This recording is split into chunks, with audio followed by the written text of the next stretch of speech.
Hey, can you find a water bottle for me? Something so simple. Hi, Max Brantley with the Arkansas Times on Wednesday, November the 15th. Well, Joseph Steinmetz, the chancellor of the University of Arkansas's Fayetteville campus, announced today that he'd fired Jeff Long, the athletic director at the University of Arkansas, for more than 9 years. He didn't use the word fired. He just said Jeff doesn't work there anymore, but it's the same outcome. He's got a golden parachute. He said that Long would be paid through the end of his contract, which runs through June the 30th, 2022.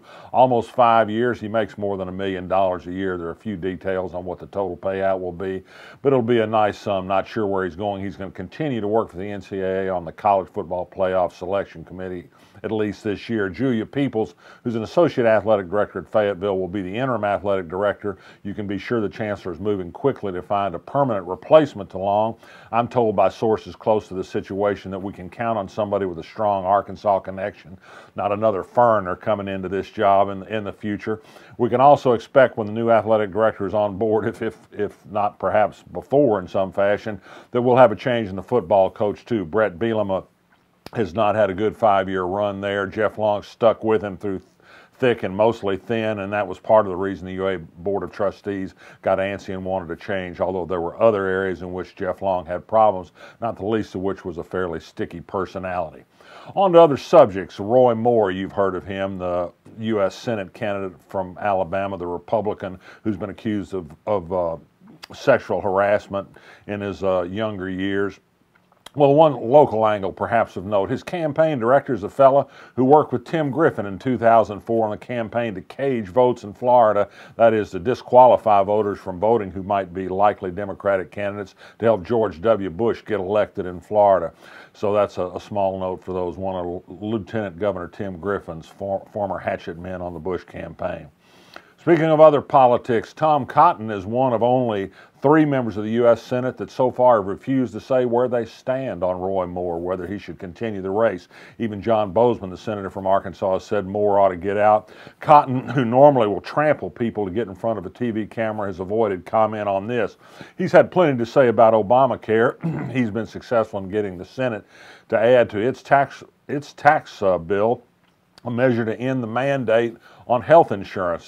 This would be a terrible thing for the Obamacare health insurance plan. What it would mean, it would save the government money because they'd cut by millions the number of people who get subsidies for health insurance. Throw 13 million people off of health insurance to pay for a tax cut for the wealthy. That's Tom Cotton politics. He's a happy man on that today, even if he won't talk about Roy Moore.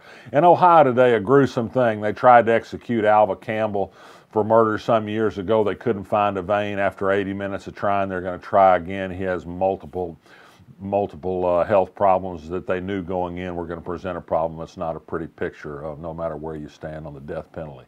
Jan Morgan, have you heard of her? The gun range owner from Hot Springs who says she may run as a Republican against Asa Hutchinson next year for governor, has been raising a lot of cane. She's fun to watch if nothing else.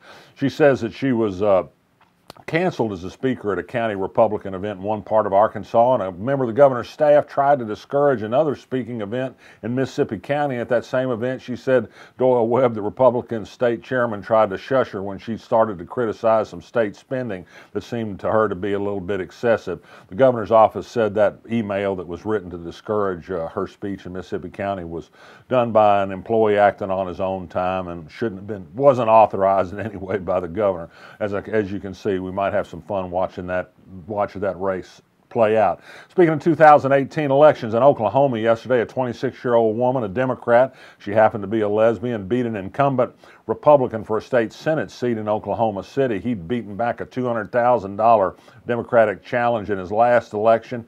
Does this mean good things for Democrats could happen in some places with suburban voters? Perhaps. In Oklahoma City, this district she won, had gone 67% for Donald Trump. We've got a number of strong candidates who've emerged in Arkansas. Perhaps they can replicate the 3-seat flips that have been recorded in Oklahoma in the last year or so. And how about some booze news? Voters in Jacksonville and Sherwood last night voted to allow restaurant sale of alcoholic beverages in those cities after maybe a half century or more of being dry.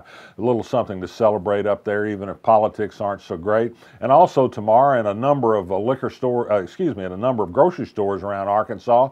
The wine selection is going to expand tremendously under a new state law that allows them to be more competitive retail liquor stores on at least their wine selection. So there's also that. Drink up, and whatever you do, resist. I'm Max Brantley. I'll be back tomorrow.